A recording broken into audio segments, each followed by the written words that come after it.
The floor is yours, Stipe. Hvala. Čujemo li se? Ne, super. Evo, dragi prijatelji, drago mi je da se vidimo i na ovaj način, Blažo i Slave i Srđane. Žao mi je što se ostali koji su bili predviđeni u ovom panelu nisu još priključili. Nadam se da će se priključiti do kraja trajanja.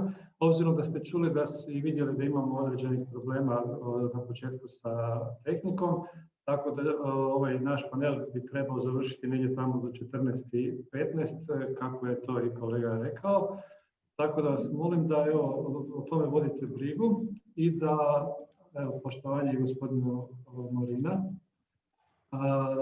da vodite brigu o tome i da se dogovorimo da izlaganje ne traje duže od 3, maksimalno 4 minute. Da li je to prihvatljivo svima, možemo to klimnuti glavom ako je. I da li se možemo dogovoriti da je prihvaćanje i poštivanje tog pravila za svakog od nas i znak poštovanja prema svakome od sudionika ovog našeg zajedničkog druženja. U redu.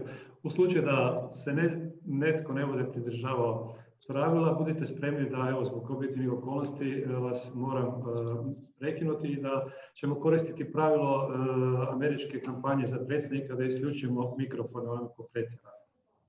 Se slažete?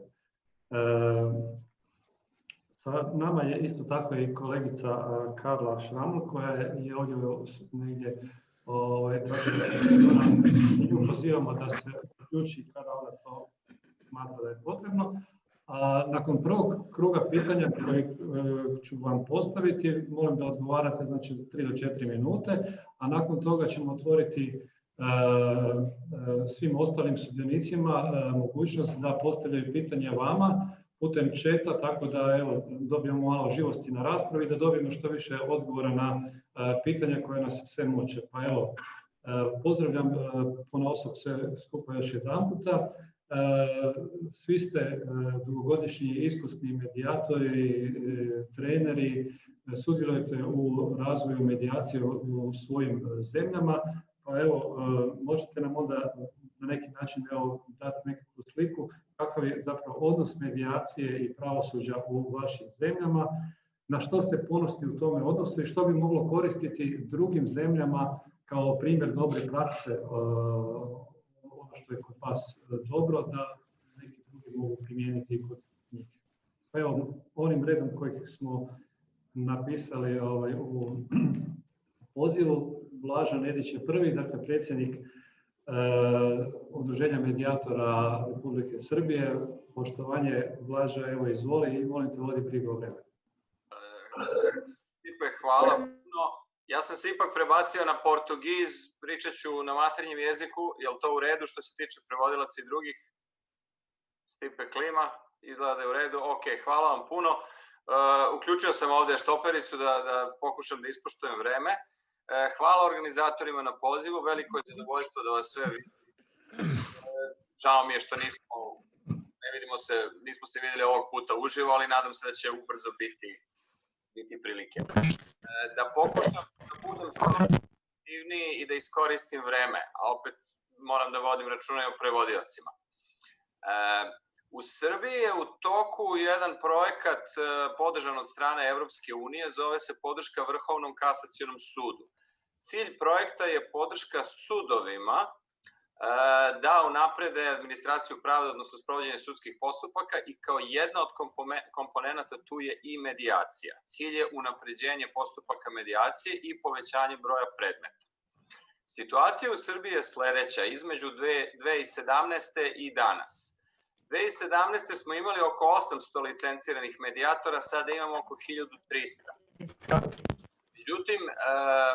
Međutim, predmeta koji su urađeni u medijaciji 2017. smo imali oko 650, 2019. oko 550. Znači idemo na niže, na dole.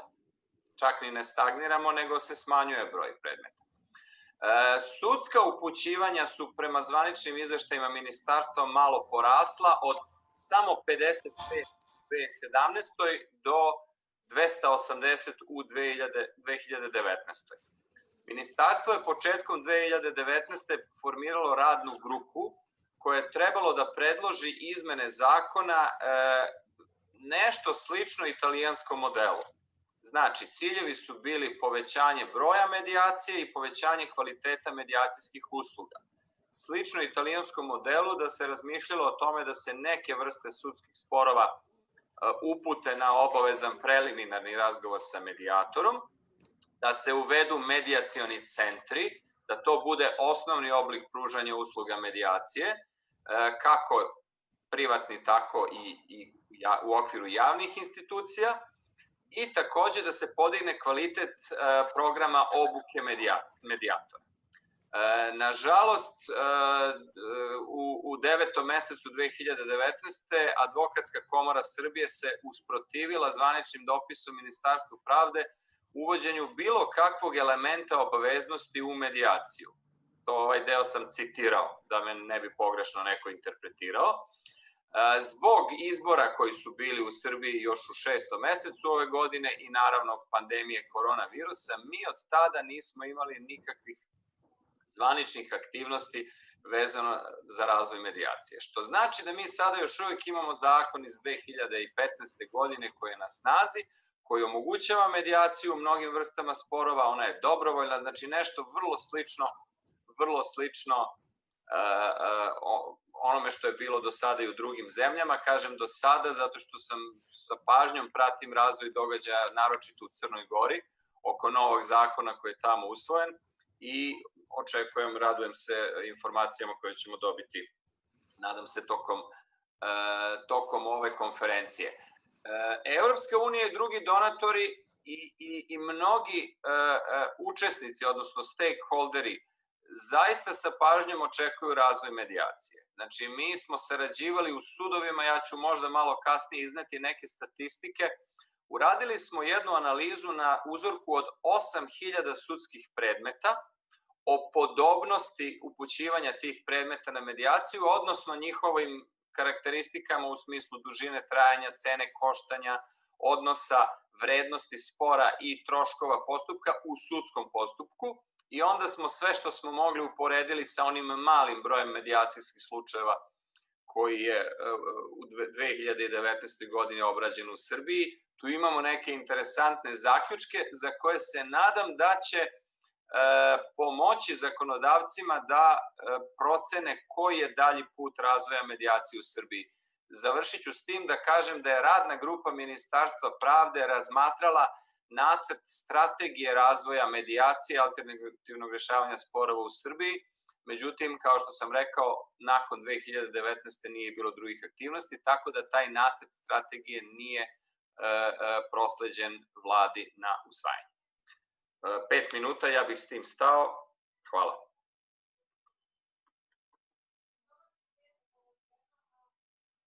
Hvala kolega Blažo. Pozdravljam kolegu Fatona Morinu, koji je u Prištini, ako se ne varam, i koji je predsjednik Komore medijatora Republike Kosovo. Pa onda evo vaše, čuli ste pitanje, ja se nadam.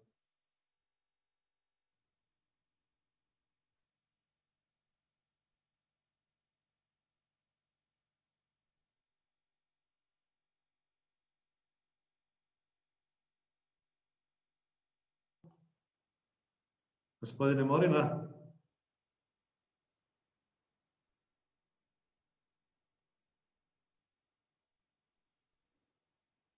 Yeah. Faton, could you check your channel, please, and go to French?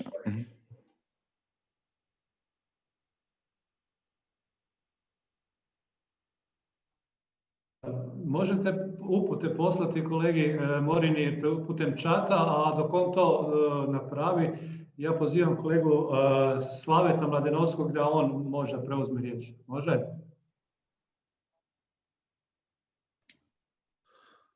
Dobar dan, poštovane kolege. Da li se čujemo?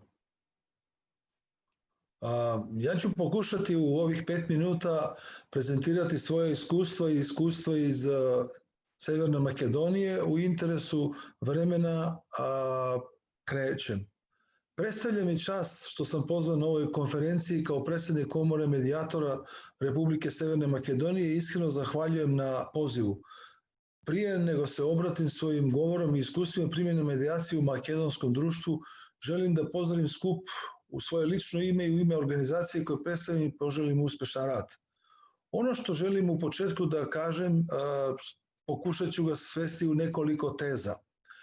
Našao sam podatak da je u Makedoniji 1968. godine, to je tačno pola stoleća, donesen zakon o mirovnim savjetima, vijećima praktično. A ta tradicija koja je i institucionalna i narodna, ja pokušavam sada i kao medijator i kao predsjednik organizacije da je probudim kod ljudi da nije medijacija u Makedoniji nešto novo, nepoznato ili kao što neki ovde pričaju da je to modern izum koji jednostavno neće dati rezultate. Komora Severne Makedonije je formirana 2017. godine i za vas kao podatak želim reći da do sada je imala 3000 sporazuma. Pazite, ne kažem postupka medijacije, taj broj je mnogo veći, nego 3000 sporazuma koji su postigli medijatori, njihov broj je 46, a sporovi su u oblastima radnim sporovima i stopanskim, odnosno delotvornim ovim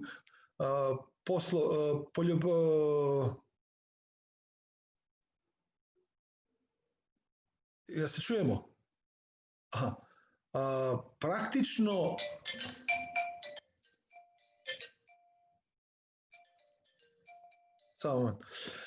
praktično ovaj trend medijacija koji je postigla Komora medijatora, lično smatram da će biti još veći u narednom periodu. Ono što moram reći kao poseban podatak je isto tako da je naša komora potpisala memorandum o saradnji sa Vladom Severne Republike Makedonije u 2019. godini i to je bio jedan dobar impuls da se javnost, preduzeća i ostali okrenu medijaciji. Generalno, situacija nije toliko rozova kao što su ovi podaci koje ja kažem, jer u osnovi građani i poljoprivrednici, odnosno biznismeni, još nedovoljno poznaju prednosti medijacije kao sredstvo ili kao postupak kojima se može služiti u brzo rešavanje sporova. Ono što mislim da ćemo u narednom periodu uraditi, to je sprovesti jedan projekat koji finansira ambasada Kraljevine Holandije u Makedoniji i to radimo zajedno sa Institutom evropske politike i Akademijom sudaca i tužitelja. U narednom periodu praktično imat ćemo dvije međunarodne konferencije, odnosno to je produžetak one prve koje smo imali prošle godine i sada će doći na redu druga i treća u kome naše prijatelje s kojima smo potpisali memorandum o saradnji pozvati na ove konferencije i nadamo se da će ova kriza oko COVID-a brzo prevazići, da ćemo moći da se vidimo i u direktnom kontaktu. Kratko bih potencirao da i kao potpredsjednik udruge medijatora Jugoistočne Evrope u ovoj situaciji mislim samo kao predlog, jer ne možemo se družiti na određenom mestu, dajem kao predlog da možemo razmenjivati određena tekstova koji smo sami autori na našim web stranicama. Znači da to uradimo tako, upoznajemo svoje ljude, građane o medijacijama i iskustvima u regionu. U ovom pogledu mislim da i kao predsjednik Instituta 4, koja je organizacija prva dobila akreditaciju da sprovodi obuke medijatora u Republici Severnoj Makedoniji, jednostavno možemo objediniti sve naše resurse i na ovom planu da promovišemo što više medijaciju. Mislim da će medijacija u Makedoniji u narednom periodu dobiti još više na značenje, jer sada je u toku izmene zakona o parničnom postupku u kome medijacija dobija, odnosno pravni subjekti moraju proći obavezujući pokušaj medijacije prije nego što krenu u sudskom postupku i to se odnosi na predmete kao što su radni sporovi, sporovi sa manjom vrednošću i ovi stopanski sporovi. Praktično, ako prođe ove izmene zakona i dopune o parničnom postupku, mi smatramo da će medijacija stvarno zaživjeti. Ali kao i u svakom... Polako istječe. Pa evo, ove tvoje observacije su bile ok na mjestu i dobili smo određenu sliku o onome što se u Makedoniji zbiva. A sada pozivam kolegu Morinu, ako je sve u redu kod vas sa tehnikom. Slave, molim te isključi mikrofon. Aplaudijoa. Në rregull shumë, faleminderit. Për këtë sa është në rregull. Faleminderit, kërkoj faljen për këto pengesa teknike, por ja që na përcjellën ndoshta prej fillimit. Unfortunately, we cannot hear.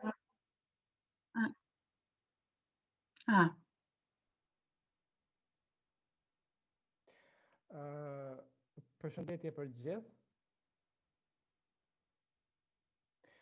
Faleminderit organizatorit edhe për këtë konferencë mjaft të rëndësishme. Mendoj se CSSP-ja për ne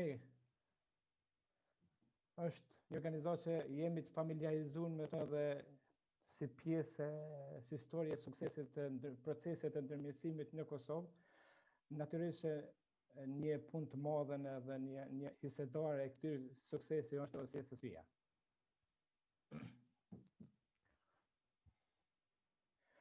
Për të vazhduar në temë, do të thas shkurtimisht për kronologjinë e procesit të ndërmjetësimit në Kosovë. Duke filluar nga themelimi, domethënë që kemi pas ligjin e parë në 2008 dhe si procesi i ndërmjetësimit, funksionalizimit i ka ardhur tek në vitin 2012 dhe kur janë licencuar ndërmjetësuesit e parë. Dhe kemi posë rastet e para të ndërmjetësimit. Mbikëqyrja dhe hartimi politikave është menaxhuar nga Ministria e Drejtësisë dhe mbikëqyrja nga Komisioni i Ndërmjetësimit.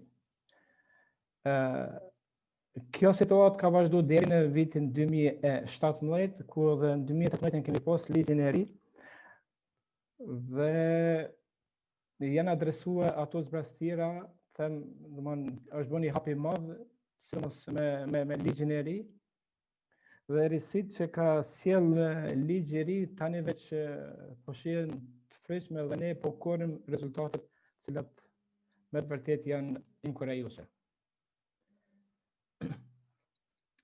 Po flasim që nëse i referohemi pak statistikave, në vitet e para kishim një rastet e ndërmjetësimit ishin dikon 10 raste, ndërsa vitin e kaluar kemi pas mbi 5000 raste të zgjidhura në ndërmjetësim, ku 90% të tyre kanë rezultuar me zgjidhje pozitive.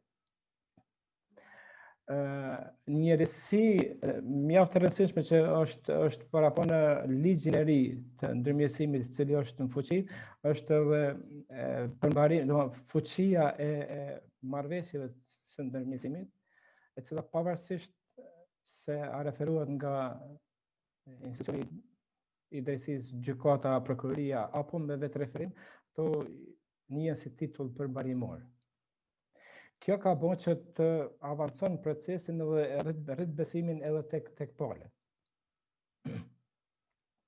Po ashtu, përmendi edhe kolegu nga Maqedonia që edhe të ne në Kosovë ndërmjetësimi detyrueshëm, edhe tek ne në Kosovë është hyrë si instituti i ri ndërmjetësimi detyrueshëm. Mos jam shpejt për këtë.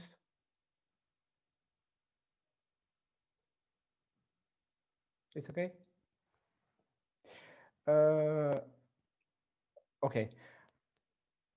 Kështu që për një numër, kur flitet për çështjet e pronës shpronësimit, çështjet që lidhen me pronësinë e përbashkët bashkëtorë në alimentacionin, servitutet, janë çështje që përkundër që pala inicion procedurën në gjykat, gjyqtari pezullon procedurën dhe uzon palën që të provojnë ndërmjetësimin.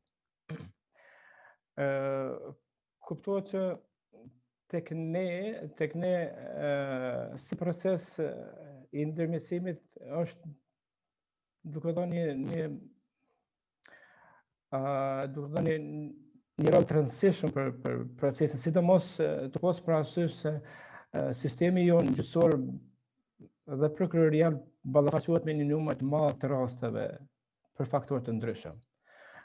Dhe zvarritja e procedurave shkon me vite, kështu që mendoj që kur flasim edhe për të drejtën e qasjes në drejtësi, mendoj që përdorimi i metodave alternative, sidomos ndërmjetësimit, është mjaft i rëndësishëm dhe mendoj se jep një kontribut të jashtëzakonshëm këtë drejtim për uljen e numrit të rasteve në gjykata. Po ashtu ligji i ri që përmenda në fillim ka paraportë që edhe ndryshimin që në vend të komisionit që ishte i emëruar nga ministri, tani është një mekanizëm vetë organizues dhe është paraportë dhe themelimi i odës së ndërmjetësuesit. Dhe në kuvendin që kemi pas vitin e kaluar janë zgjedhur organet e odës dhe kryesia e odës. Ishte fatkeqësi që koincidoi pandemia edhe aktivitetet e odës nuk kanë qenë edhe ashtu siç janë planifikuar. Mirë po, përkundër kësaj, Oda ka pas një varg aktivitetesh dhe sidomos gjatë periudhës së pandemisë, bashkëpunim edhe me donatorët USAID-in, kemi iniciuar mbajtjen e seancave online që ka qenë praktikë dhe veç kemi pas një numër konsiderueshëm të rasteve të cilat janë administruar përmes platformave online. Mendoj se kjo si praktikë është tregu mjaft efektive. Okej, faleminderit, ndoshta e kalova minutën. Da, čini se da ste u jednoj velikoj ekspanziji, što je lijepo čuti za vas. Zahvaljujem na vašim informacijama i pozivam gospođu iz Albanije, gospođu Dritu Avdili, koja je predsjednica Albanske nacionalne komore medijatora, da ona nas upozna sa trenutnim stanjem odnosa medijacije i pravosuđa u Albaniji. Pa poštovana gospođo Drita, izvolite. Mirëdita të gjithëve, përshëndetje të nderuar. Unë gjej rastin që të falenderoj këtu organizatorët e kësaj konference, që edhe pse në kohë të vështira pandemie gjeti mënyrën për të na bashkuar dhe për të treguar apo për të marrë eksperiencat e vendeve të Ballkanit. Në cilësinë e kryetares së dhomës së ndërmjetësve në Republikën e Shqipërisë, që nga dita e parë që kur kjo dhomë u formua dhe mori jetë, mund të them me bindje se aso kohë nuk e mendoja kur se sot para jush do të vija kaq shpresplot dhe entuziaste për gjithë rrugtimin e dhomës apo dhe ndërmjetësit që kemi bërë. Sot ky profesion është i rregulluar me një kuadër ligjor shumë të konsoliduar, mund të konsiderohet një nga më të mirët në rajon me ndihmën e organizmave ndërkombëtar dhe në kuadër të reformës në drejtësi dhe ligji i ndërmjetësimit ju nënshtrua rishikimit. Në maj të 2018-ës dhe ligji i ndërmjetësimit ndryshoi. Sot neve kemi mbi 370 ndërmjetës të licencuar, por vetëm 37 ndërmjetës janë antar të dhomës të cilët e ushtrojnë të profesion të suksesshëm prej vitesh. Falë mbështetjes së Ministrisë së Drejtësisë, programaj të Twinning Fish që patëm me Komisionin Evropian, USAID, Save the Children, Deters Home, sigurisht dhe CSSP-n tashi më së fundmi, kemi punuar jo vetëm në drejtim të përmirësimit të shërbimit, por sidomos të ndërgjegjësimit të komunitetit, por sidomos në rritjen profesionale dhe cilësore të ndërmjetësve, gjë që ka bërë që rastet të rriten Nga 817 që kemi pas në 2013, ato kanë shkuar gati 6.000. Ndërgjegjësimi ka patur gjithashtu në gjithë spektrin e gjyqësorit për sa i përket kësaj praktike të re, e cila jo vetëm lehtëson punën e gjykatave, pra shkarkon ngarkesat e gjykatave dhe të prokurorisë, por mendojmë që ulim në një farë mënyre, në një farë përqindje dhe korrupsionin në këtë sistem. Por zgjidh kjo në një kohë rekord dhe me një kosto minimale, konflikte disa vjeçare dhe problematike midis individëve, jo vetëm midis privatëve e biznesit, por tashmë ligji i ri që ndryshua në maj të 2018-s e futi ndërmjetësimin dhe në zgjidhjen e konfliktit në çështjet publike. Gjë që kemi pasur me disa raste të vogla, por në 2-3 bashki kemi pasur zgjidhje të konfliktit në çështjet publike. Gjithashtu ne kemi bërë marrëveshje me KLG-n, e kemi futur tek vlerësimi i gjyqtarëve se sa referojnë gjyqtarët çështjet e ndërmjetësimit, kemi marrëveshje me shkollën e magjistraturës, me prokurorinë e përgjithshme, jemi në lidhje tashmë të një marrëveshje me shoqatën e përmbaruesve, pasi ky profesion është formëzuar në drejtim gjithmonë më shumë duke sjellur një shoqëri pa konflikte. Ishte vështirë në fillim të diskutoje me gjyqtarët dhe me prokurorët, sigurisht dhe me avokatët, për këtë zgjidhje alternative. Mbase kjo vinte si rezultati mos informimit, dyshimit të tyre për profesionalizmin tonë, të cilën jo pak herë e përmendim. Frika se mos i merrnin punën, forca e zakonit që në Shqipëri kur kanë konflikte të shkohet direkt në gjykat apo në prokurori e kështu me radhë. Por sot mund të them se me gojën plot janë vendosur gurët e themelit që me duke ka përcyer gjithë këto vështirësi, si dhe fal mbështetjes së organeve më të larta të drejtësisë, trajnimeve të vazhduara nëpërmjet partnerëve që përmenda më lart, të kemi kurikulat tona sipas standardave të BE-s. Sigurisht, çështja e ndërmjetësimit është futur te kurikulat dhe e školës së ndërmjetësimit. Ako smijem, već smo pri kraju vašeg uvodnog izlaganja, dakle vremena. Da, htio sam komentirati da mi se čini mi se da vaši në kuadër atëherë, meqense koha ka kaluar në kuadër të kësaj konference, në kuadër të kësaj konference, e cila ka marrë përsipër që të forcojë këtë rol, pra rolin e ndërmjetësve, sigurisht që të japim dhe të marrim eksperiencat nga vendet e rajonit dhe të ecim me moton se përpara se të shkohet në gjyq, personat nuk kanë se çfarë humbin nëse shkojnë dhe provojnë ndërmjetësimin. Okej, unë ju falenderoj shumë dhe ju uroj konferencës punime të mbara. Hvala, gospođo Dili. Čini se da su vaših 37 medijatora jako zaposleni u odnosu na broj predmeta koje ste spomenuli da su ih riješili. Jesam li u pravu? Da. Hvala vam još jedanput. Pozivam kolegu Srđana Šimca da podijeli dobra iskustva miriteljske prakse u Republici Hrvatskoj. Srđan, evo izvoli.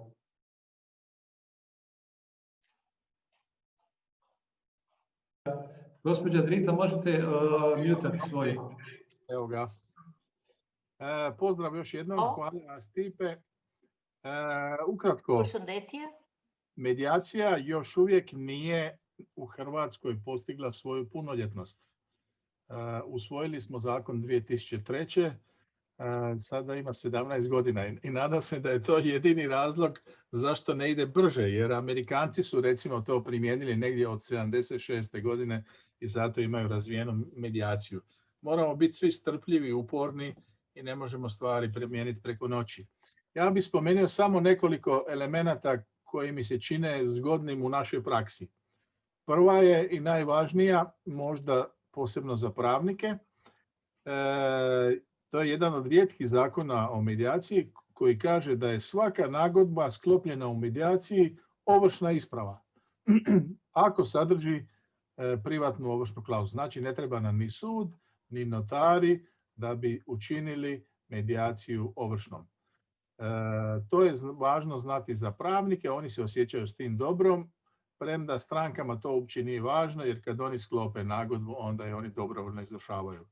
Druga najveća novina u ovom svijetu medijacijskom je od prošle godine naš najnovije izmjene zakona o parničnom postupku uključile su odredbu slično slovenskoj praksi, engleskoj praksi, a trenutno je, čini mi se, uvodi i Crna Gora, da sudac ne samo da može predložiti medijaciju u određenoj vrsti predmeta, nego za vrijeme parnica može narediti strankama da idu u medijaciju, posebno u odnosima koje su trajne prirode i koje će presuda trajno uništiti. Ona stranka koja odbije sudjelovati u takvoj medijaciji nema pravo na daljne troškove parnice, neovisno hoće li pobijediti u toj parnici. Medijacija nam je ušla u brojne zakone, negdje je na mala vrata postala obvezna, nije još u velikoj broju. Naša je najdraža praksa kada stranke unose u ugovore obveznu medijacijsku klauzulu. To je jedna od najsnažnijih alata koju treba promovirati. I najveća novina, kako nam je medijacija zastala malo u sudovima, najveća je novina da Ministarstvo pravosuđa priprema veliki projekt razvoja medijacije u pravosuđe dodatnog u suradnji sa norveškim sponzorima, gdje će se obučiti novih 500 medijatora iz redova sudaca, odvjetnika, stečajnih upravitelja i tako dalje, da bi dali novi vjetar medijaciji. Budite uporni, educirajte, promovirajte, objašnjavajte. Moja je poruka da otpor medijaciji ne bi postojao da medijacija ne vrijedi. S obzirom da jako vrijedi, moramo se još više vjerovati u nju i potruditi da svima objasnimo koje su njene pogodnosti. Hvala vam lijepo. Hvala Srđanu. U pripremi za ovaj panel sa kolegicom Karlom smo se dogovorili da nakon ovoga kruga otvorimo našu panel ploču za postavljanje pitanja, tako da sve ostale sudionike ove konferencije pozivam da postavljaju pitanja. A do tada, dok ne dobijemo pitanje za nekog od vas sudionika, predlažem da, kolega Blažo, vidimo da je u svakoj zemlji normirano sve što se tiče zakonskih instituta medijacije, da su propisi doneseni, da postoje sve regule, a čini se da u nekim zemljama raste samo broj medijatora, ali ne i postupaka. Kako to i na koji način vidite vi mogućnosti da se to na neki način popravi? Da, hvala na pitanju. Čujemo se? Dobro. Ja sam 2017. i 2018. imao priliku da uradim master u Kaliforniji na čuvenom Pepperdine univerzitetu baš iz oblasti medijacije, rješavanja sporova. I jedan od mojih završnih radova, final paper, pokušao sam da istražim razloge zašto je tolika razlika u korišćenju medijacije između Sjedinjenih Američkih Država i ostatka sveta, sa malim izuzecima Velike Britanije, Australije i Italije u posljednje vreme. I uz sve ove naše razgovore o dobrovoljnoj, obaveznoj medijaciji, izvršnim ispravama itd., dva su moja lična zaključka.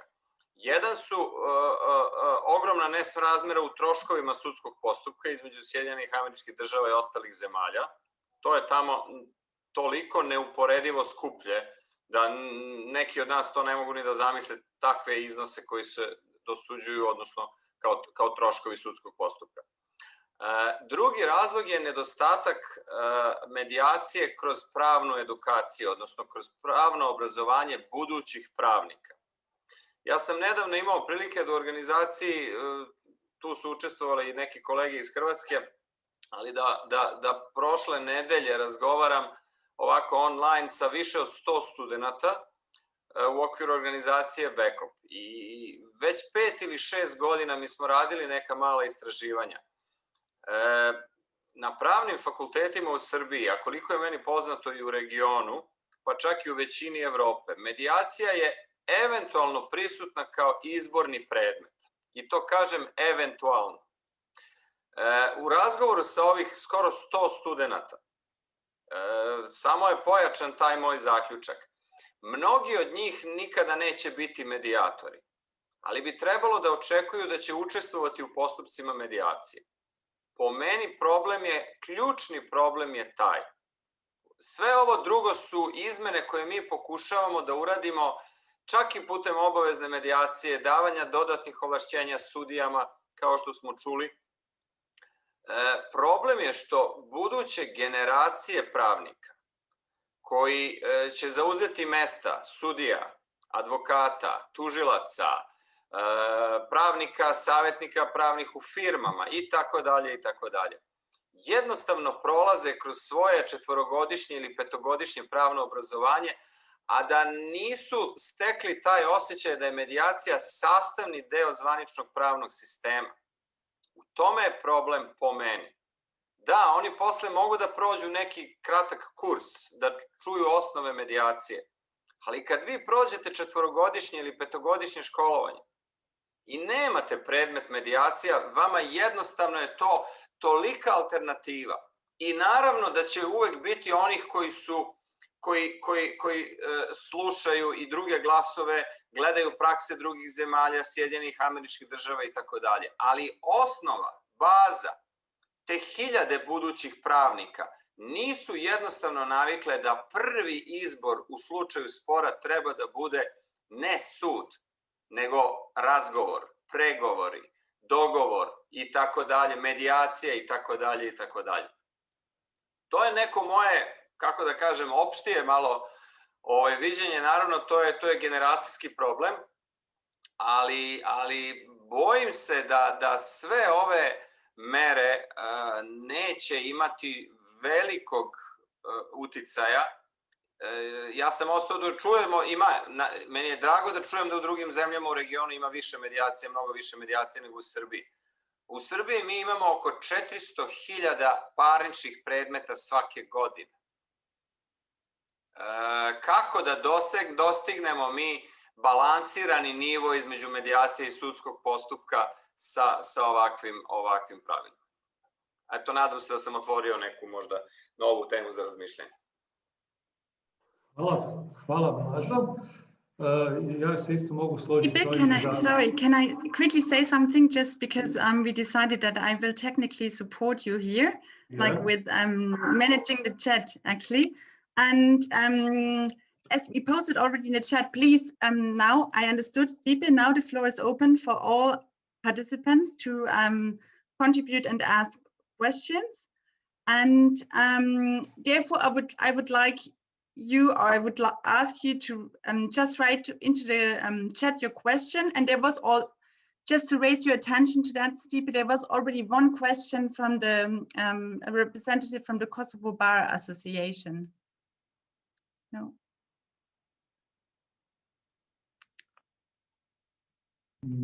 Bojim se da nisam dobro čuo što je prevoditelj rekao. You couldn't hear me? I hear you, but I didn't translate it.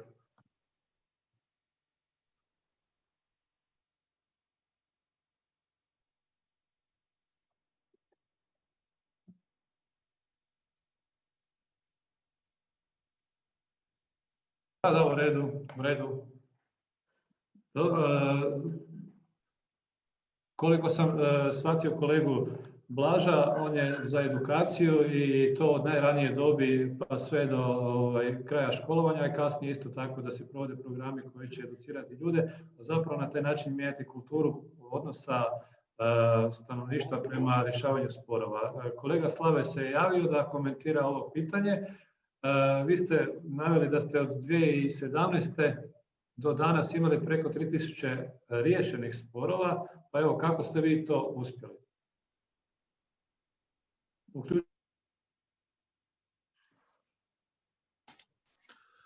U početku želim da kažem da je Makedonija imala jedno vrlo loše iskustvo kada je prvi put uvedena medijacija 2006. godine. Ona je krenula vjerojatno putem iskustva država u regionu i za kratko vreme napravila oko 260 medijatora. Rezultat takve obuke ili rezultat takve primjene medijacije bio je katastrofalan 2016. godine. Sama ministrica na konferenciji u Makedoniji je rekla da od 2006. do 2016. godine u Makedoniji od 260 medijatora je bilo samo 100-tinjak postupaka. Možete zamisliti, sporazuma možda i nije ni bilo. Ovak poražavajući podatak je osvestilo državu, verovatno i donatore i druge ljude, i 2013. godine je promenjen zakon medijacije. Kod nas je za prvi put uvedena licenca kao dokument koji izdaje država da ne bi mogli sama komora ili bilo ko štanca ili proizvodi medijatore na industrijskoj traci. Zato smo danas mi 4 godine posle toga 46 medijatora.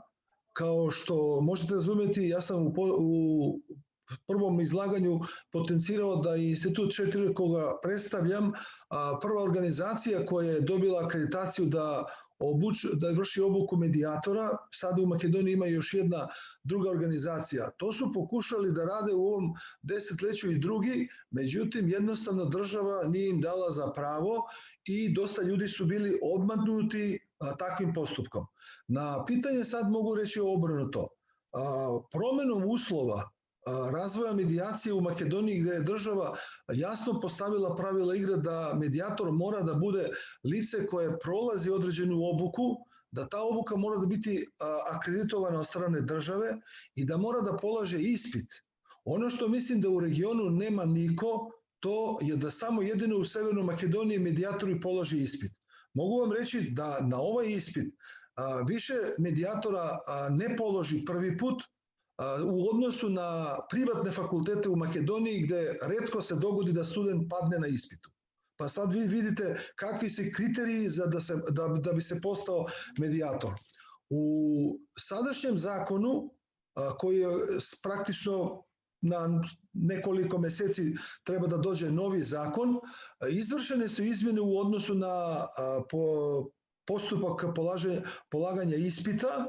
Ranije je bilo onaj sistem koji jednostavno kandidat treba da zaokruži na kompjuteri odgovor, i to se pokazalo kao vrlo nepraktično da bi neko bio medijator, a da jednostavno ne zna kakav je postupak medijacije, a to radi sa izborom jednog odgovora od 5 ponuđenih. Tako da sada se izmene u zakonu medijacije vrše između ostalog i u načinu polaganja ispita, i medijator će polagati ispit pred komisijom od 3 člana. To je otprilike ravno u Makedoniji na onaj magistarski rad koji polaže kandidat.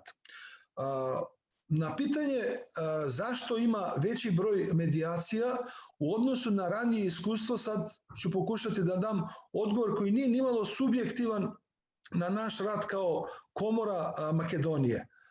U početku je bilo osnovno da promenimo pristup u javnosti, da nije jedina stvar samo menjati zakone. Ili nije jedina stvar samo normativno propisivati pravila da bi neko dobio predmete. Potencirao sam vam da mi tačno da imamo obavezni postupak u poslovnim sporovima, ali kod nas najveći broj sporova je rešeno radnih sporova. Radni sporovi su radnici i biznismeni. To su ljudi zaposleni u javnom i privatnom sektoru koji su se nama obratili na dobrovoljnoj osnovi, a ne na obaveznom postupku. Sada mi pokušavamo da upravo ovim radnim sporovima damo jednu određenu dozu obavezujući pokušaj, jer je odnos troškova u sudskom postupku 1:10 u odnosu na medijaciju. Znači i troškovi dolaze na našoj strani, odnosno su daleko jeftiniji kao postupak. A sećam se prvoj konferenciji u Zagrebu kad sam bio pozvan od Komore medijatora Hrvatske, odnosno od Stipeta, još tada sam rekao da postupak medijacije je ekonomičan i jeftin. Mi smo to u Makedoniji dokazali. Kod nas postupak medijacije ne prelazi 100-150 eura. Da? Kada bih rekao da je vaš stav prema tome da akreditirate medijatore na jedan, ajmo reći, strožiji način nego što se to negdje drugdje radi i vaš pristup prema javnosti na način da im se približi ono što je prednost medijacije je rezultiralo tome da imate porast broja medijacija iz razloga jer ste na taj način dobili određeno povjerenje u medijaciju, a time i medijatore. Na ovo pitanje sad ću pokušati da odgovorim da kod nas u odnosu na izveštaj koji radi država za Evropsku uniju, sudstvo je prvo po negativnoj oceni. Za njega u Makedoniji, ne znam koliko ste upoznati, postoji izraz Svarovski sudstvo. Ja znam da Svarovski je brend i da gospođe žele da nose Naki Svarovski, ali u Makedoniji Svarovski je pojam za koruptivno sudstvo, za nesposobnog sudca.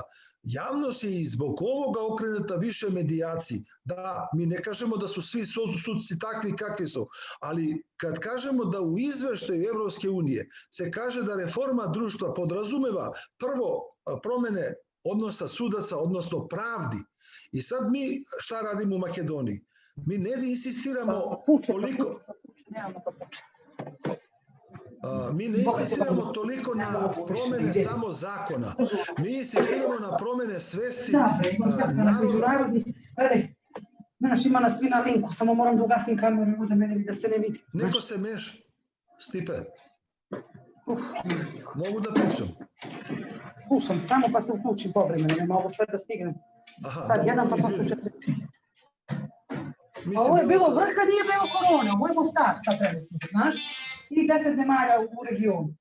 I odeš lepo, sad bi bilo Mostar, na Neretvu. Može li tehnika riješiti ovo upadanje? Evo se kucar, svi ti ljudi su tu. Razumeš, ima nas, vidiš ovako, evo kako izgleda. Neko se uključio, Stipe, treba da ključi mikrofon. Evo, da se čujemo sada, može? Hvala Slave za sada. Čuli smo da je...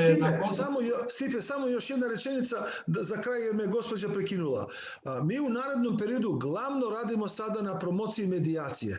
Znači, ono što želimo da uradimo je da što više građani upoznamo sa prednostima medijacije. To je naša strategija u 2001. Zato smo dobili one novce od Holanđane da uradimo ove konferencije, obuke i predavanje sa ljudima.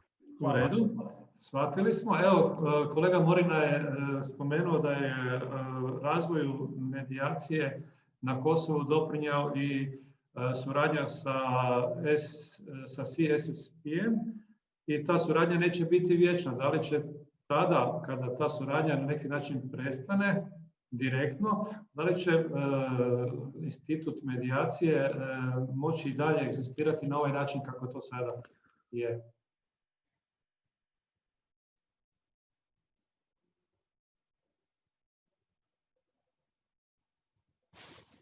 Atëherë, apo dëgjon? Faleminderit sesora. Pyetja ishte ndoshta edhe e kisha në mendje që të trajtoj edhe këtë çështje, po për shkak minutazhës nuk më lejoj. Pikërisht duke parë që për vitet tona prej 2008 deri në 2017 procesi ndërmjetësimit është mbështetur në raport e ndryshëm. Kjo ka bërë që në një moment me zvoglimin e fondeve të mos ketë qëndrueshmëri edhe si procesin ndërmjetësimit. Kështu që çfarë kemi bërë në ligjin e ri, ne kemi po që të bartim një përgjegjësi institucionale sa i përket procesit të ndërmjetësimit, sidomos që sa i përket organizimit hapësirave, nga qendra që ishin jashtë gjykatave dhe prokurorive, jashtë institucioneve, të cilat mbështeteshin nga donator, ne i futëm, i parapam që hapësirat e ndërmjetësimit zyret të krijohen të jenë obligim nga organet e drejtësisë, nga prokurorit dhe nga gjykatat. Dhe tani çfarë kemi bërë? Në çdo prokurori dhe çdo gjykat kemi hapësira, kemi zyre të ndërmjetësimit ku edhe stafi infrastruktura, domethënë rekrutimi i stafit është bërë nga gjykatat dhe nga prokurorit.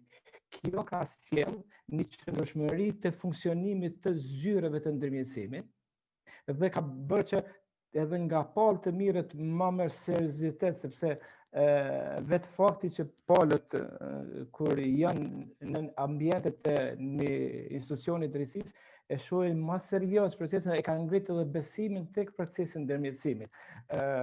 Kjo është ajo që kemi bërë edhe ne si UD, po planifikojmë në të ardhme përveç hapësirave që i kemi në gjykata dhe prokurori, të shohim edhe hapësira tjera në qendrat sociale, tek institucionet arsimore, të kemi zyre, të kemi pikë kontakti që ne të ofrohemi afër palëve për me ofruar shërbime të ndërmjetësimit. Deshta të ndërlidhem me një çështje që zotri Vllazho e përmendi sa i përket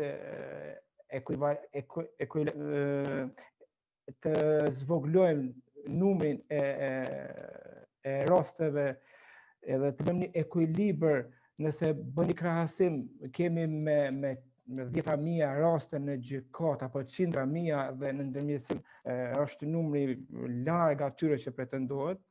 Mendoj që në këtë çështje mundet ne si shoqata të ndërmjetësuesve duhet të bëjmë më shumë, të jemi një hap më afër,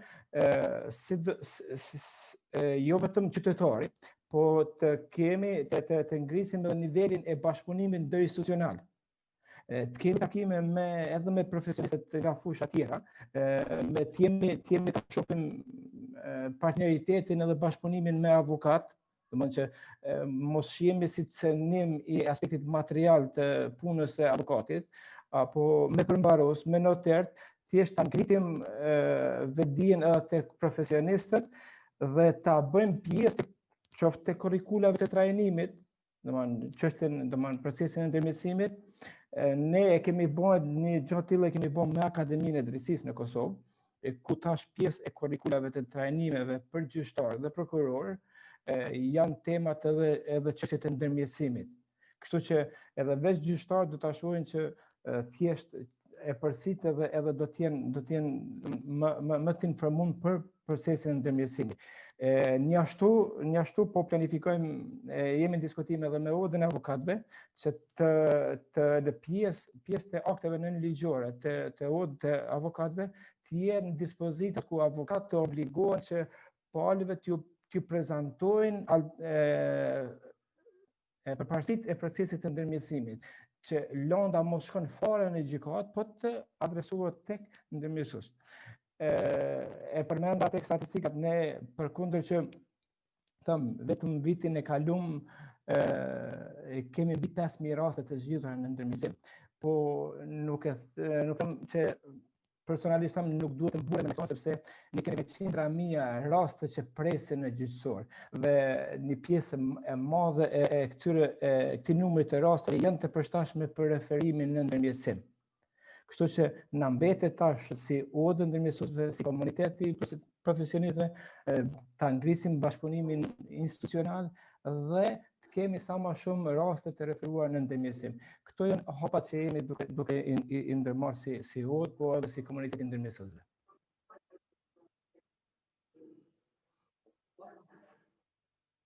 Hvala. Samo da komentiram ako dopustite,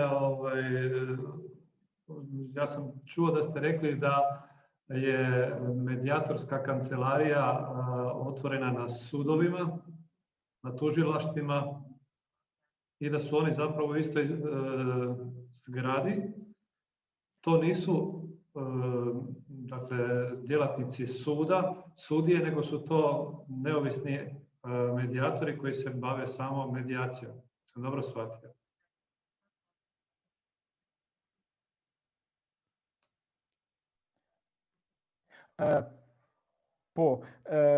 Po flasim për rastet që referohen nga gjykatat dhe nga prokurorit, ku palët në çdo fazë të procedurës e kanë të drejten që të zgjedhin që rasti i tyre të referohet të realizohet në procesin e ndërmjetësimit. Kështu që në gjykatë është referenti që mirret me administrimin aspektet administrative teknike, organizon, domthonë kontakton palët, kontakton ndërmjetësuesit, ofron domthonë aspektet administrative dhe seancat e ndërmjetësimit mbahen në këto zyre, pasi që lënda është referuar nga gjykata dhe me ekonomizu kohën edhe me pas më të çastme, më të lehtë çastjen e qytetarit, kjo çështje trajtohet brenda objektit të gjykatit, po që administrohet nga referenti dhe ndërmjetësuesi që është kompetent për ofrimin e profesionalizmit të tij në arritjen e marrëveshjes. Kjo është pak a shumë. Ka pas hvala. Kemi pas odnosno ja sam shvatio, hvala. Kolegica Drita, vi ste htjeli nešto komentirati? Po, faleminderit. Në fakt, ndryshe si në Kosovë, që është detyrimi i gjykatave që çojnë rastet në ndërmjetësim, ashtu edhe në Sloveni, në Shqipëri, pavarësisht se kemi ndryshuar kodin e procedurës civile, gjyqtarët dhe prokurorët janë të detyruar që në çdo seancë të dërgojnë palët në ndërmjetësim. Kjo në Shqipëri nuk po ndodh, pra rastet janë shumë të vogla. Në bashkëpunim me ndihmën e CSSP-s dhe AFCR-s ne kemi ngritur 2 qendra në Durrës dhe në Tiranë, kemi trajnuar gjyqtar dhe prokuror për të referuar rastet për ndërmjetësim. Të shpresojmë që këto raste të vinë, fjalë nga gjykata dhe nga prokuroria. Të gjitha rastet që thash më përpara, pra rastet tek ne në Shqipëri janë raste të cilat komuniteti ka ardhur para gjyqësorit. Shpresojmë dhe ne, ashtu si kundër në Kosovë dhe në Sloveni, nuk e di rastin në Serbi apo në Maqedoni, që të referohen rastet sa më shumë të jetë mundur nga gjykata dhe nga prokuroria. Sidomos tek kodi i të miturve, i cili në Shqipëri ka gati 2 vite që është miratuar. Faleminderit. Hvala. Molim Karlu, ako ima pitanja da me upozori ili da ih ona može postaviti. A do tada, evo, ako mogu kolegu... Yeah, exactly. There are 3 questions at the moment. I'm very sorry for interfering before. Actually, I understood you opened the floor and you didn't. But now I think the floor is open. And it was on the one hand, one question of Mrs. Kocher from Durrës District Court. I will add you to the spotlight and unmute you. Ask to unmute you, and then you can please ask your question yourself, and please also tell us to whom you address the question. Thank you. Në fakt, zoti Morina e zauroi përgjigjen e pyetjes time nëpërmjet përgjigjes së data në fund kishte të bënte me bashkëpunimin me gjykatën, kështu që besoj që ishte e plot përgjigja. Faleminderit.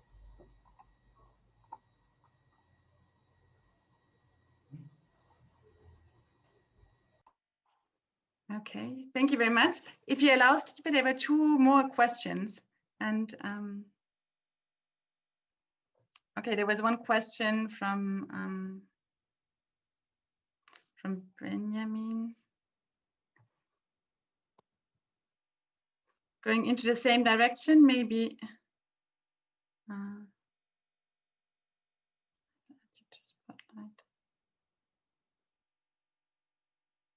Imamo li još pitanja, Karla? Yes, we do. Actually, from Benjamin, I'm asking him to unmute. I'm sorry, but for the moment, I don't see any reaction.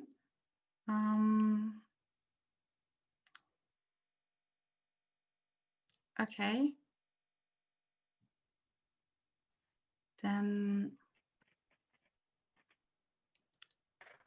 I will, I'm sorry, Benjamin, and unfortunately I'm not able to unmute you, so I will read out your question. It goes to Fatou Morina. Do you recognize other countries' mediators? Can somebody who becomes a mediator according to National Association of Mediators of Serbia or any other country work as a mediator in Kosovo and vice versa? This is the question. Thank you. Faleminderit zëvërtës, faleminderit edhe për Benjamin për pyetjen.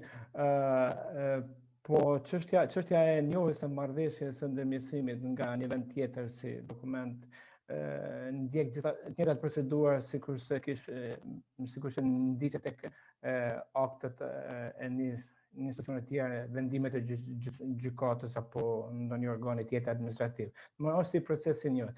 Sa i përket çështjes së a mund të jetë një ndërmjetës i një shoqërie të një vendi tjetër, antar i orës së ndërmjetësuese në Kosovë, kjo çështje është e rregulluar me ligj, paraqet që të respektohen procedurat e reciprocitetit, domethënë nëse shteti i cili domethënë është reciproke kjo, nëse shteti një antarën e orës së ndërmjetësuese të Kosovës, një ashtu aplikohen standardet e njëjta. Ligji ka paraqur kështu, duhet të respektohet parimi i reciprocitetit. Megjithëse kjo tani jemi në fazën e finalizimit, domethënë kërkon edhe aktin e ligjor, cilën ministria besoj që në muajt në vijim do ta kemi edhe do t'i rregullon edhe procedurat e sakta precize sa përket zbatimit të këtyre obligimeve. Nëse isha i qartë. Okej, imamo li još koje pitanje, Karla? Exactly, we have one other question from Ahmed Ameti from the Kosovo Bar Association. And please, could you switch on your video, then I can spotlight you. Ahmed, if you still want to ask your question, it's some time ago that you wanted to ask it.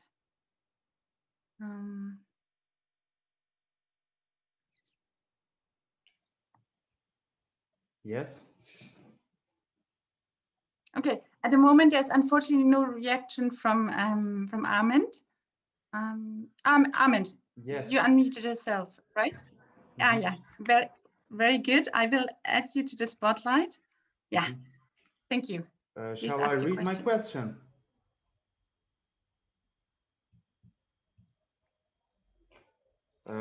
I have a question for speaking colleagues from the region. Exactly. It would be good if you could just ask your question and tell us to whom you asked your question. Thank you. Okay. I am Armand Ameti. I work as an attorney at law at the Kosovo Bar Association, and I have a question for speaking colleagues from the region. What are your experiences with compulsory mediation? In Kosovo, family disputes and property disputes for servitude and expropriated property are now mandatory according to the new law on mediation to go to mediation first. Thank you in advance.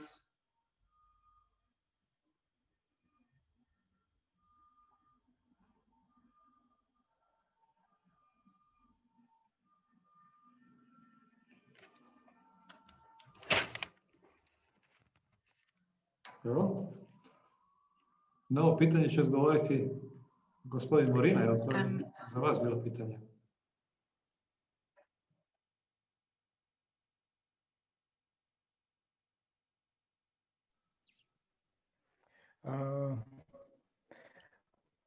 Faleminderit Armand, mendoj që më duket se pyetja ishte më gjenerale.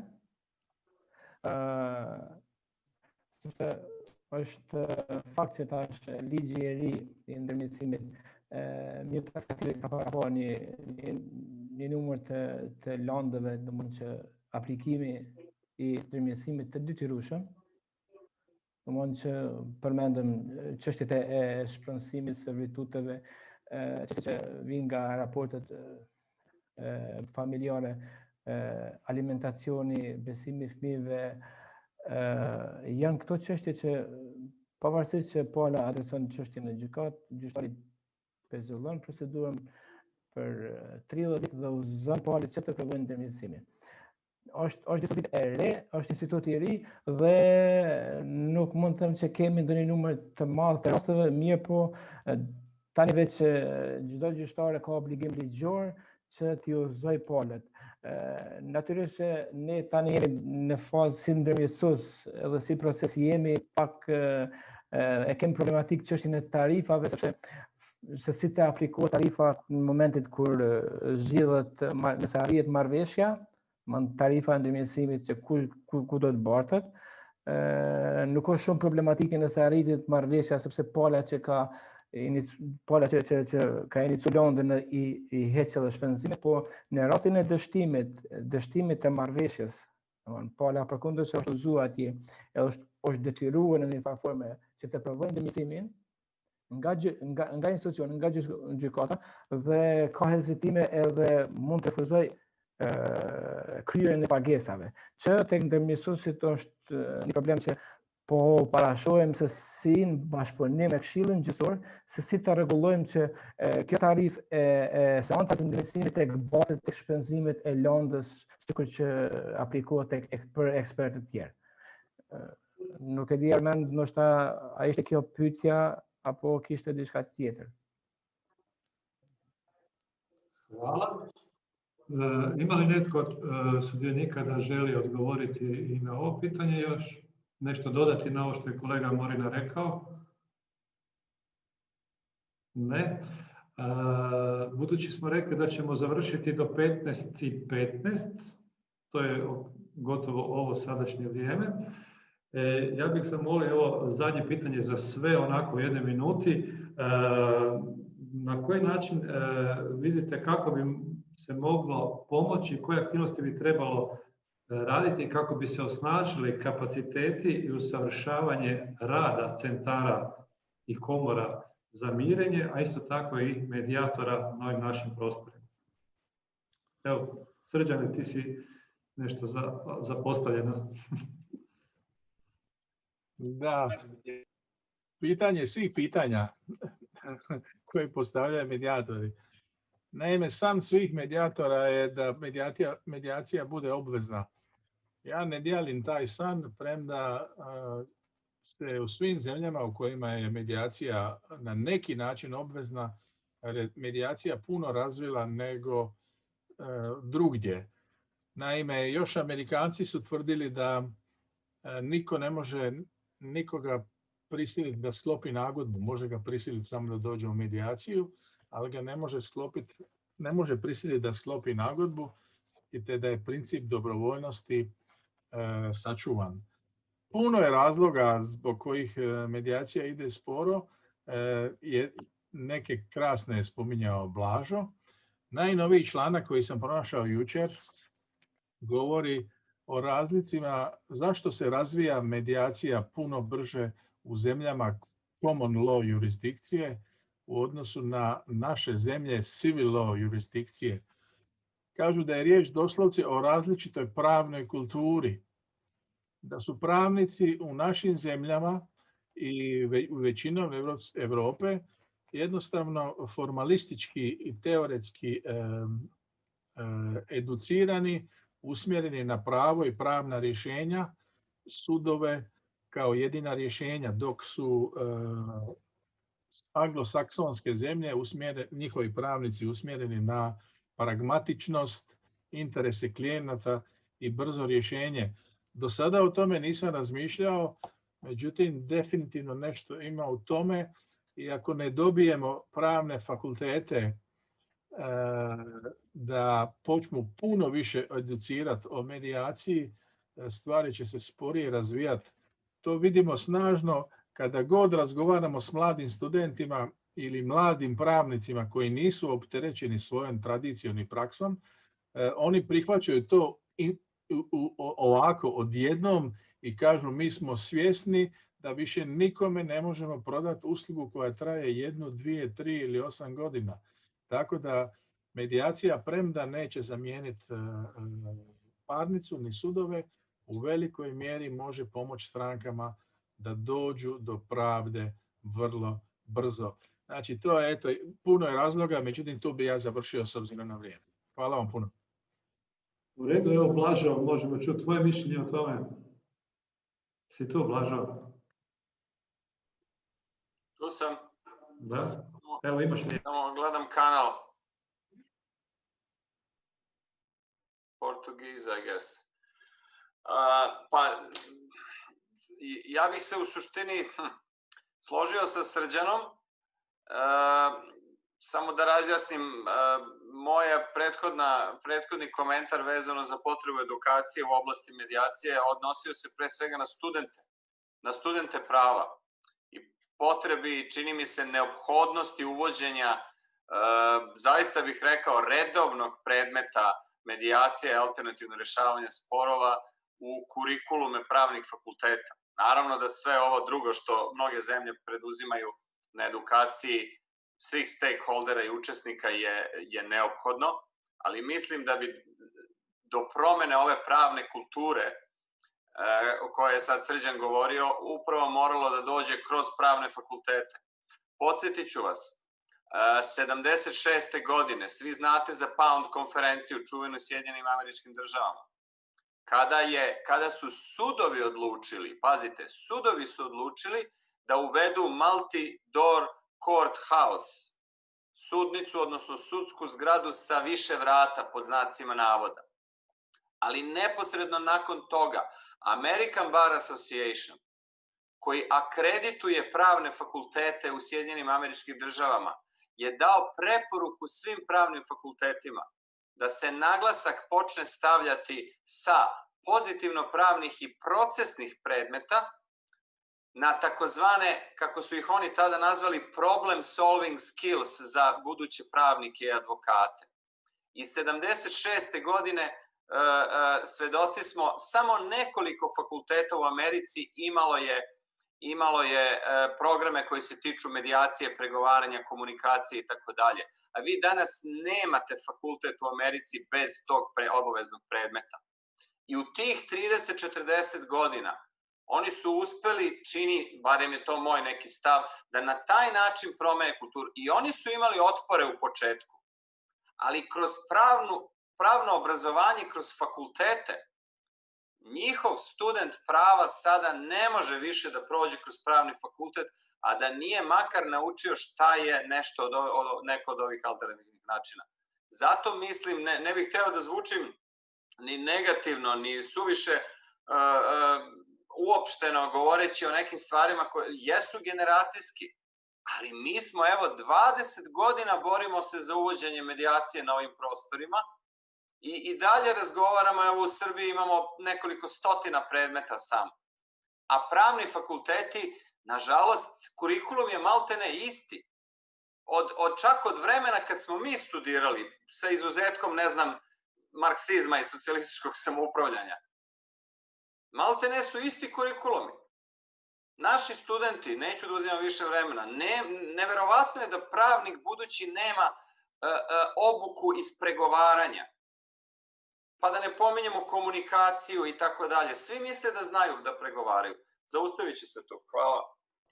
Hvala, Blažo. Evo, Slave, hoćeš ti još minuticu? Evo nekoliko minuta. Moramo završiti, evo. Da, hvala Stipe. Biću kratak. U odnosu na ovo što su rekli kolege, ja se potpuno slažem da je edukacija i određenih profesija i edukacija društva, odnosno građana, ključni faktor koji će uticati na stvaranje pozitivnog mišljenja u javnosti o medijaciji.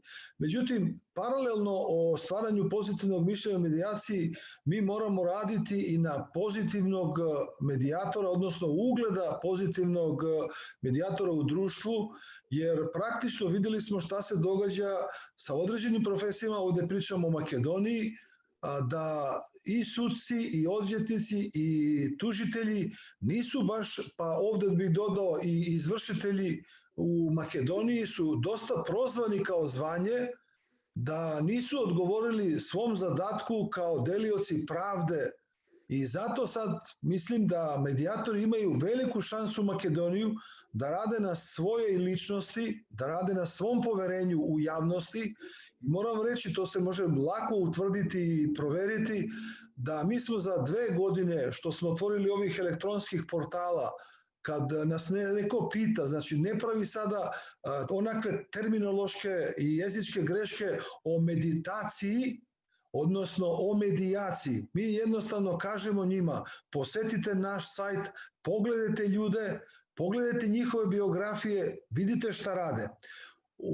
Iskoristit ću samo još jedan podatak, da praktično selekcija kadra, regrutacija kadra i postupak dolaženja do nekog da bude medijator je za mene sada u ovom periodu ključ odgovora da li će rasti ugled medijacije u određenom društvu ili će pasti. Ako mi padnemo na ispitu poverenja građanja da smo i mi neki kriminalci koji jednostavno navivamo za jednu ili za drugu stranu, odnosno za jednu nasuprot druge, mi ćemo brzo pasti na ispitu i ove tendencije rasta medijacija neće biti sljedeće ili naredne godine pozitivne. Hvala, Slave, shvatili smo. Hvala. Evo, pozivam još kolegu Morinu i gospođu Dritu, ako žele komentirati još prije nego... Faleminderit shumë.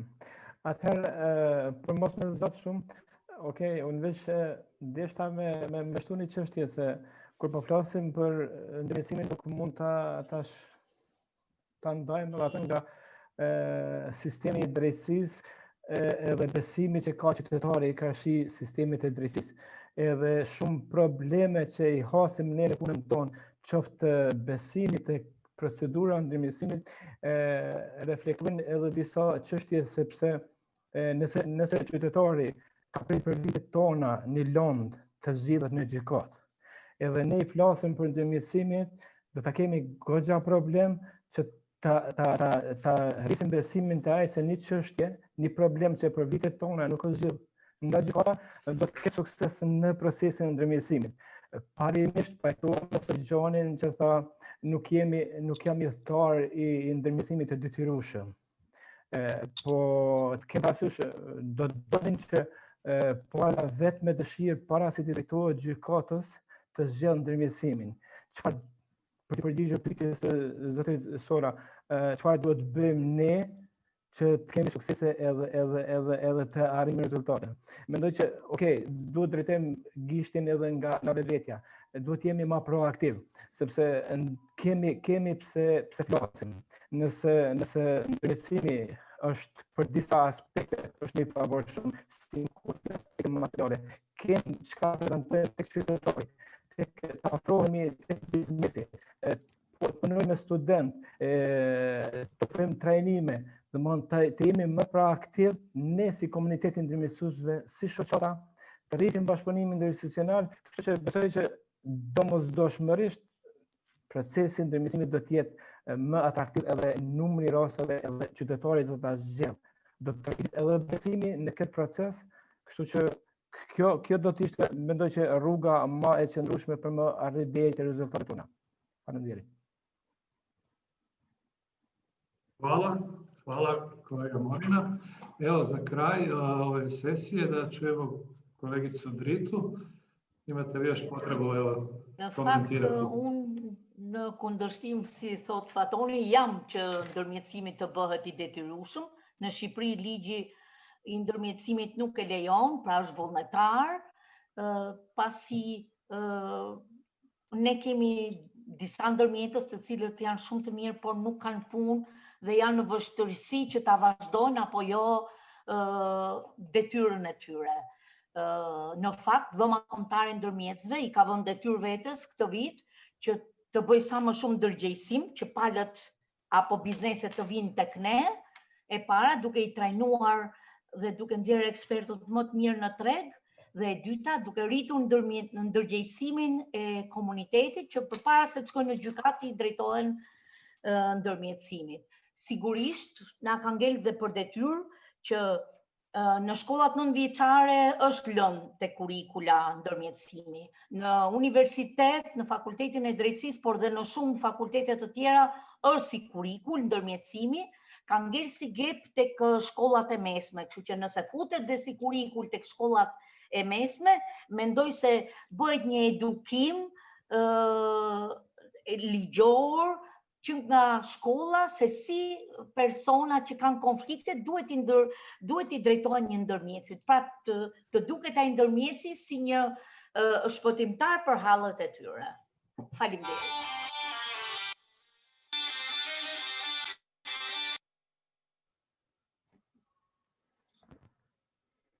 Ok, hvala. Evo, ja bih sa ovime priveo ovu našu sesiju kraju.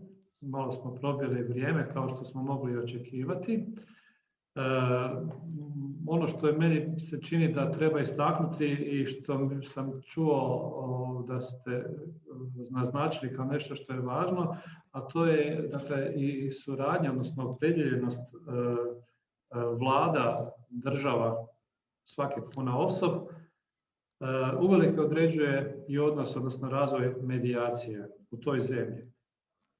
Dobrodošla je isto tako i međunarodna pomoć od raznih asocijacija koje se medijacijom i razvojem medijacije bave, kako bi razmijenili svoja iskustva i kako bi bili potpora domicilnim snagama da razvijaju medijaciju na prostoru svoje države. Isto tako, ovakve konferencije i slične koje se organiziraju dobra su platforma za razmjenu tih iskustava. Kao što vidimo, svaka od zemalja ima svoje određene načine kako se bori sa time da se medijacija implementira u pravni i svakodnevni život. I ono što je najvažnije po meni, što sam čuo od vas, je to da se sa predmetom medijacije, odnosno sa kulturom rješavanja sporova putem pregovora, razgovora i medijacije treba krenuti od najranije dobi pa sve do trenutka kada se ljudi zapošljavaju, pa i onda do staračkih domova, jer konflikata ima tamo gdje god ima ljudi, ima i konflikata. Ako imate vi još nešto što sam ja možda propustio da naznačimo kao važnim, slobodno, jer ove naše konferencije koje su išle i uživo do sada uvijek su probijale sve moguće rokove, tako da se mi svi ovdje osjećamo jako ugodno i da želimo razgovarati o medijaciji i želimo čuti što drugi i kako to rade, što rade bolje od onoga što mi činimo i da nam to uvelike pomaže i osnažuje nas kao medijatore i naše organizacije na putu ka razvoju mirenja. Ideja je bila da našu sesiju završi kolega Christopher Leitman. Ako je na vezi tu, Kristof? Evo ga, pa ja molim da Christopher zaključi ovu sesiju. Izvoli, Christopher. Stipe, hvala. Thank you very much. Also, our dear colleagues from the respective association and chambers, thank you very much. Maybe related still to the panel we just had, two brief informations. Amir Avdagic just informed us he's the vice president of the National Association of Mediators from Bosnia and Herzegovina. He was supposed to be on the panel, but he had a short notice family urgency, and so he could not participate, but he sent his best wishes and apologizes for not being able to join us. And last but not least, Serjan, I don't only want to thank you for your contribution as for all the others, but also belated happy birthday. It was your birthday yesterday, and we did not forget, but now at the end of the day, we want to just congratulate you to your birthday, and we hope you had some chance to celebrate at least a little bit yesterday. Thanks a lot, Chris. So maybe just a very brief summary from my side and an outlook for tomorrow. I think that what my personal takeaway, and each one has his or her own personal takeaway from the day, what I found very interesting is that in general, there are mediation systems in all the countries we talked about. They're different to some extent, but what I find interesting is that sometimes there's small details, like either keys or devil in the detail who really support mediation and the mediation system, or making it more difficult. And I find it interesting that in different countries, there's specific aspects why there was a certain dynamic in favor of mediation or the other way around. And for me, that even calls for some kind of study. I'm not a university professor or not a researcher, but I would find that very interesting to focus more on these very technical elements that were giving a huge dynamic or backlog, or not backlog, but holding the potential of mediation back. What I find also interesting is the discussions on the training and whether mediation is the main profession, whether judicial persons, judges or lawyers should be mediators. This is a discussion that we have in many countries, but I find it interesting that that especially in Southeast Europe, there's a very strong connection between justice and mediators, I have to say. And I don't judge on that in a positive or negative way, because I think that it has both advantages and disadvantages in all the different countries. But it's just a personal observation that there is already quite a close relationship between justice and mediation to some extent. What I found also interesting is the entire discussion about maybe compulsory, mandatory or not. I heard, from my understanding, at least from the statements we heard, there was a majority against mandatory mediation, but the discussion was not anonymously, or we were not all on the same page, and maybe throughout the panels tomorrow, we'll go more deeper in that. The second biggest takeaway from personal takeaway is it needs confidence and trust. It's really key for a mediation system to work. I heard that many times from different speakers. And one thing, especially institutional trust. And institutional trust is very difficult to establish. It does not just depend on a single person or a small group, but it depends. First, I heard also in general from the population and their trust into the legal system in general, but also then specifically into the performance and the system of mediation. And I also heard that sometimes it has the snowballing effect. Yeah, that sometimes when mediation works well and there are a lot of cases and people report back of their good experiences, then they tell their colleagues, their friends and so on, and it has some kind, it can unfold some kind of a dynamic. Mediation and justice needs both. It needs a framework that works fine. It needs the technicalities, the legal framework, but it needs also the trust. That's my personal takeaway, or some of the personal takeaways. And talking about trust, I just want to thank all of you, the contributors, but also the ones who were rather silently listening and following or exchanging, adding comments in the chat, or maybe also bilaterally exchanging. Trust, because there was not only an interest, but also some trust from your side, having more than 100 participants before the lunch, and also when we started after lunch, more than 100 participants. Also trust that we might be able to actually overcome the technical difficulties we had in the beginning. An apology again for that, and I'm happy we managed to overcome that. For tomorrow, I think we will have a smoother start. Tomorrow we intend to start at 9 o'clock with a brief intro, and 9:15 the first panel. Let me just give you a very brief outlook for tomorrow. Tomorrow we intend to have less speeches and more interaction. We actually have 3 panels. The panel, one panel we will be focusing on will be the referral from the justice to the mediation system. And there we're going deeper into the direct, most important link, maybe not the most important, but one very important link between the justice and the mediation system, so the referrals.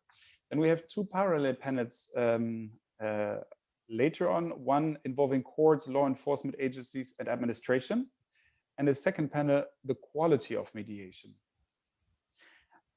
After these 3 panels, we would like to have some kind of wrap up, and there we would like to invite all the ones who have been more silently, maybe not asking a question until now, but there will be more opportunities to interact. My colleague Tanya from the Regional Cooperation Council will join me in the moderation of the panel in the afternoon tomorrow, or no, briefly before the end, in order to gather the recommendations, but also to give some outlook, because we would like to hear from all of you some suggestions tomorrow before we leave at the end of the conference. What will be some priorities that each one of you has and that we could collectively bring together in order to maybe not leave it the conference tomorrow, but stay in contact through some panel discussions. May they be online until it's possible to meet in person, but also maybe to have to use the website we have at the moment for the program more as a blog, to publish papers there, to interact more. And last but not least, we're still hoping to be able to come back to an in-person conference in the second half of next year if the COVID situation allows and if we have enough support for that. So thank you for your attention. I will leave it at that. I will close the day for today. Fala, Shum Falam Deet, thank you very much for all your contributions throughout the day. I wish you all a relaxing evening, a mental break from Zoom, and I hope to see most of you tomorrow, 9 o'clock again. Thank you very much. Have a good day.